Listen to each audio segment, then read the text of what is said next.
Mid-June 1988 brought perfect hiking weather to the mountains of North Carolina.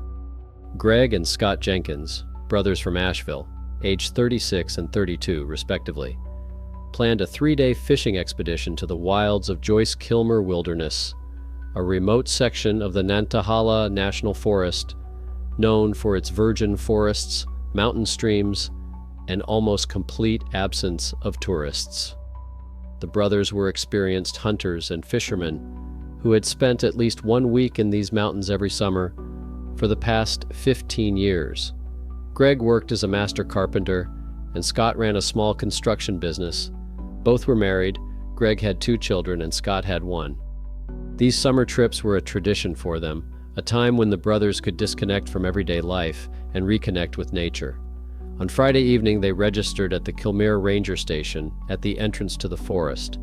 Ranger David Harris recorded the information, the planned location of the campsite at an altitude of about 3,200 feet near a small stream, with an estimated return on Monday at noon. Greg pointed out the exact location on the map. They had camped there 3 times in previous years. The place was familiar to them, safe, and well situated for water and fishing.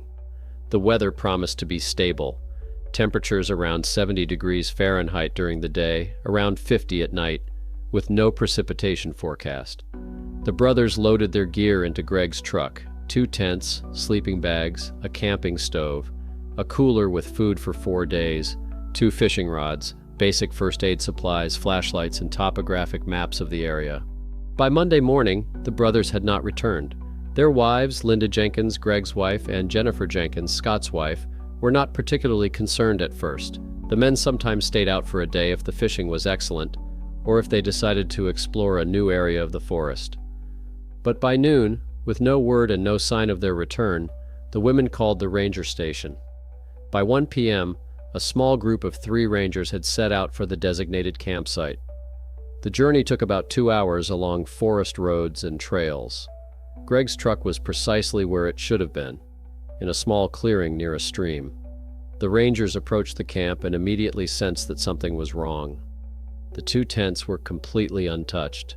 The zippers were closed, the pegs were in place, and there were no signs of animal damage or bad weather.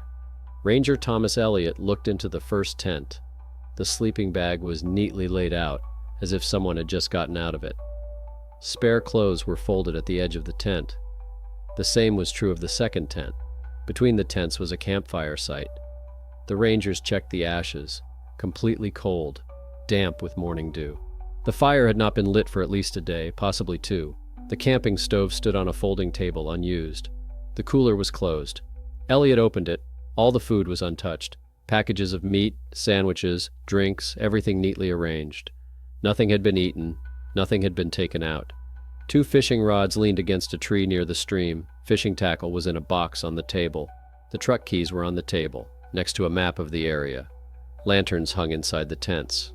What particularly alarmed the rangers was that both pairs of hiking boots were neatly lined up at the entrances to the tents.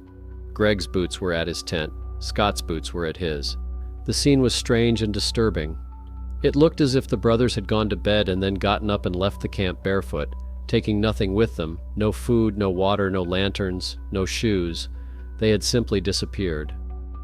The rangers began searching the area around the camp, calling out the brothers' names loudly. They checked the stream. The water was shallow, clear, knee-deep at most. It was impossible to drown there. They walked along the trail in both directions. Nothing. No tracks, no signs of a struggle or an accident. By evening, a full-scale search and rescue operation was underway. The service's captain organized a systematic search of the area within a mile of the campsite. 20 rangers and volunteers with powerful flashlights searched the forest until late at night. In the morning, the search resumed with redoubled intensity. On the second day, 3 search dogs were brought in: 2 German shepherds and a bloodhound, all with years of experience in missing person searches. The dogs were given the brothers' clothes from their tents to sniff. All 3 dogs picked up the scent and began moving in the same direction, up the slope from the camp, through the dense forest. The dog handlers followed the dogs. The animals followed the trail confidently, stopping periodically to sniff the ground and air, then continuing on. After climbing about 400 feet, the dogs led the group to a large granite outcrop, a massive rock rising about 20 feet from the ground, surrounded by thick undergrowth. Here, all three dogs stopped at once.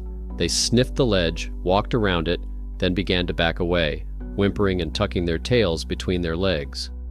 Dog handler Robert Martin, who had worked with search dogs for 19 years, tried to direct the animals further. The dogs categorically refused. They lay down on the ground a few yards from the ledge and no longer responded to commands. Martin later explained to investigators, "I've seen dogs lose a trail. I've seen them get tired or distracted. But I've never seen 3 different dogs, professionally trained, exhibit this behavior at the same time. They acted as if they sensed something that frightened them. Not a bear or other animal, then they would have barked and shown aggression. It was something else. Fear." The ledge was thoroughly searched. The climbers checked the summit. Nothing but rock, moss, and a few small trees. They checked the crevices around the base. Empty. There were no signs of human presence, no personal belongings, nothing that could explain why the brothers had come here and what had happened to them. The search operation lasted 3 weeks. More than 100 people participated, rangers, volunteers from local search and rescue services, friends and relatives of the Jenkins brothers, members of hunting clubs in the region. A helicopter flew over the area. Caves, crevices, and old mines were checked. Divers searched deeper sections of streams and small mountain lakes within a 5-mile radius. The brothers' families were devastated.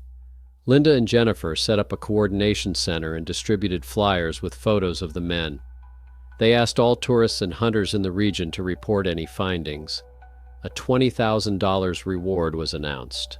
The investigation team considered various scenarios. An accident. Both brothers could have gotten up at night, perhaps hearing or seeing something, gone to check it out, and gotten lost. But why were they barefoot? Why didn't they take the flashlights that were hanging right in their tents? The animal attack theory seemed unlikely. There were no signs of a struggle, blood, or damage to equipment at the camp.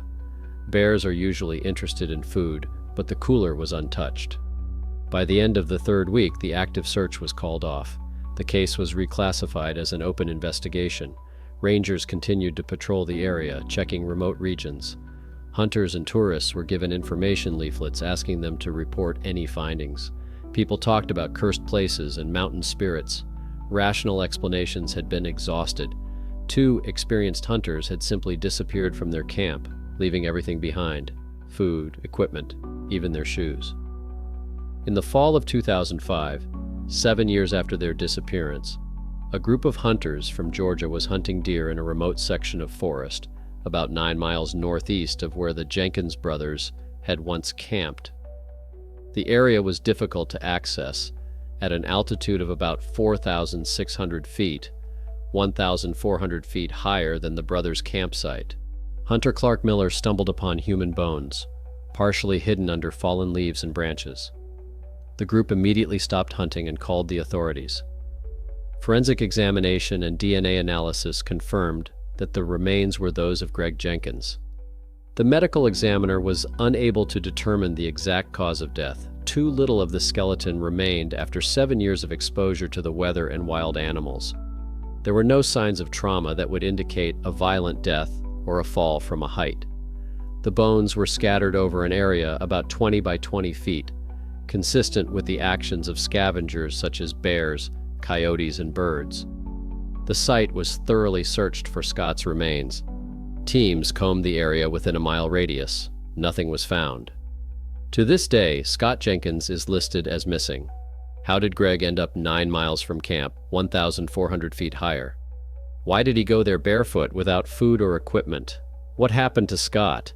These questions remain unanswered. Survival experts suggested that the brothers may have become disoriented at night, possibly splitting up in search of a way back to camp. One died of hypothermia and exhaustion. The other, who knows? Linda Jenkins buried her husband in Asheville. The tombstone is engraved with the words, "Greg Jenkins, loved the mountains, returned after 7 years." Jennifer still hopes to find Scott's remains so she can bury him next to his brother. The story of the Jenkins brothers remains one of the most mysterious unsolved cases in the annals of the Appalachian Mountains. What made two experienced hunters leave their safe camp barefoot in the middle of the night? What did they see or hear? Why did the search dogs stop at the granite ledge and refuse to continue? The mountains remain silent, keeping their secrets in ancient forests and rocks.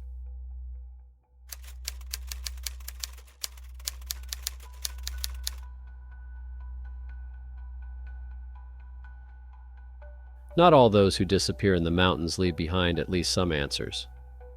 Greg Jenkins was found 7 years later. His brother Scott never returned. But there are cases when individuals or couples do not disappear. Still, entire families left behind nothing but untouched tents and unanswered questions. One such case occurred in the hot August of 1993 in the mountains of Colorado. Mark and Jenna Corbett of Denver decided to spend the weekend in the San Isabel National Forest with their daughters, 12-year-old Ashley and 9-year-old Madison. 39-year-old Mark worked as an engineer for an aerospace company, and 37-year-old Jenna taught math at a middle school. The family went hiking regularly, usually 2 or 3 times a summer, and the girls were accustomed to tents, campfires, and life in the great outdoors from an early age. They chose Lake Turquoise, a picturesque alpine lake at about 9,800 feet, surrounded by dense pine forests and granite cliffs. The lake's water had a distinctive turquoise hue, which gave it its name. The place was popular with families with children, relatively affordable, safe, with good campsites and picturesque views. The family registered at the ranger station on Friday evening. The ranger recorded their details. Planned location, the north shore of Lake Turquoise. Estimated length of stay until Monday morning. The weather promised to be perfect. Temperatures around 75 degrees Fahrenheit during the day, cool nights around 45 degrees, with no precipitation forecast. Mark loaded the family minivan with equipment, a large tent for 4, sleeping bags, a camping stove, 4 days' worth of food, fishing rods for the girls, board games for the evenings, and a camera. Saturday and Sunday morning passed quietly. The family enjoyed their time together, fishing, walking the trails around the lake, and cooking over the campfire. On Sunday afternoon, another family arrived at the lake, Jason and Karen Mitchell with their 2 teenage sons from Colorado Springs. They set up camp about 300 feet from the Corbett family, on the other side of a small clearing. Around 7 o'clock on Sunday evening, Karen saw the Corbett family at their campfire. All 4 of them were sitting on folding chairs, cooking dinner and talking. The girls were laughing. Everything looked perfectly normal, a typical family scene. Karen waved. Jenna waved back. It was the last visual confirmation that the Corbett family was alive and well. The Mitchell family went to bed around 10 p.m. Jason woke up around midnight, not because of a noise, but because of a sensation. He later described it as a vibration in the air, a low-frequency hum that was felt more in the chest than heard by the ears. He woke his wife. Karen also heard, or instead felt, this strange sound. They left the tent, looking around. The night was clear, the moon was almost complete, and visibility was good. The sound seemed to have no specific source. It was everywhere and nowhere at once. Jason described it as similar to the distant hum of a diesel generator, but lower, deeper. It lasted about 5 minutes, then suddenly stopped. Silence returned. Only the wind in the pines and the gentle lapping of waves on the lake. The Mitchells returned to their tent, discussed what they had heard, and decided that it was probably some kind of geological phenomenon, groundwater, shifting rock, something natural. They fell asleep and heard nothing more until morning. On Monday morning, Karen noticed that the Corbett camp seemed unusually quiet. Usually, families with children wake up early, and you can hear voices, laughter, and the sounds of breakfast being prepared. But there was no sound coming from there. By 11 o'clock, Karen was worried. By noon, she asked her husband to go check. Jason approached the Corbett camp. The tent was still standing, but the zipper was open, and the fabric was fluttering slightly in the wind. He called out, "Hello? Anyone there?" Silence. He looked inside. 4 sleeping bags lay on inflatable mattresses, some of them still unzipped, as if people had recently gotten out of them. Personal belongings, clothes, a camera, books, were neatly arranged along the walls of the tent. Flashlights hung on internal hooks. Outside on a folding table were plates, cups, a box of cereal, and a jug of water. It looked as if the family was getting ready for breakfast, but no one was there. The fire pit was cold, the ashes from yesterday's fire. Near the tent, shoes stood in neat pairs. Mark's hiking boots, Jenna's sneakers, 2 pairs of children's sneakers. Jason returned to his camp and told his wife. They checked the parking lot. The Corbett minivan was where it should be. The Mitchells returned to the Corbett tent and conducted a more thorough search. The minivan keys were inside the tent on one of the sleeping bags. Mark and Jenna's wallets were there too. Documents, money, credit cards, everything was in place. Karen felt a growing sense of unease. She drove the Mitchells' minivan to the nearest ranger station, 20 minutes down a forest road. By 1:30, the rangers had arrived on the scene. Ranger Thomas Collins inspected the camp and immediately understood the seriousness of the situation. 4 people, including 2 children, had disappeared, leaving behind all their equipment, shoes, keys, and documents. There were no signs of struggle, violence, or panic. Just an empty camp, as if the family had vanished into thin air. The search operation began immediately. By Monday evening, 30 rangers and volunteers were working on site, combing the area around the lake. They checked the trails, the forest, and the lake shores. They shouted the family's names into megaphones. When darkness fell, they used powerful searchlights. Nothing. The next day, the operation was expanded to a scale rarely seen even in Colorado. 400 volunteers, rangers from several national forests, search and rescue teams from 8 counties, horseback patrols, and volunteers from across the state, organized a systematic search of the area. Helicopters flew over the area with thermal imaging equipment. Climbers checked hard-to-reach rocky areas. 4 search dogs were brought in from different services. The dogs were given the family's clothes from the tent to sniff. All 4 dogs picked up the scent and led the guides in one direction, toward the lake. About 150 feet from the camp, at the very edge of the water, all 4 dogs stopped. They sniffed the shore, walked back and forth along the water's edge, then lost the scent and were unable to continue. This could mean that the family had entered the water. Professional divers were called in to search the lake. Turquoise was relatively small, about 300 yards long and 200 yards wide, with a maximum depth of about 70 feet. A team of 6 divers spent 3 days systematically searching every square foot of the bottom. The result? Nothing. No bodies, no clothing, no signs that people had entered the water. Mark and Jenna's families came from different states. Parents, brothers, sisters, everyone was in shock and despair. Jenna's mother, Barbara Wilson, cried incessantly, "Where are my granddaughters? Where is my daughter? They couldn't just disappear. It's impossible," she repeated. The Lake County Sheriff's Office investigation team considered all possible scenarios. Kidnapping seemed unlikely. Who would kidnap an entire family from a remote campsite in the mountains, and why? And how could it be done without leaving any traces? The theory that the family had left voluntarily was absurd. They had left everything behind, including their shoes and documents. An accident, but what kind of accident could explain the simultaneous disappearance of 4 people without a trace? Jason Mitchell repeatedly talked about the strange sound they had heard at midnight. Investigators recorded his testimony, but did not know what to make of it. Geologists were consulted. Perhaps it was some kind of seismic phenomenon, a precursor to an earthquake.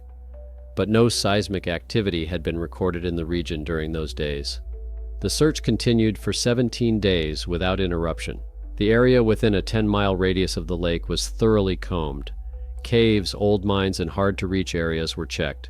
Helicopters flew over hundreds of square miles. Local media covered the story, and thousands of people followed the developments, hoping for a miracle. By the end of the 3rd week, it became clear that the active search had run its course. The captain of the operation announced at a press conference, "We have done everything humanly possible. We have used all available resources and technology. Unfortunately, the Corbett family has not been found. The case is now being classified as a long-term investigation." The family's camp was carefully documented and photographed, and all equipment was seized as evidence. The tent, sleeping bags, clothing, and personal belongings were all sent for examination.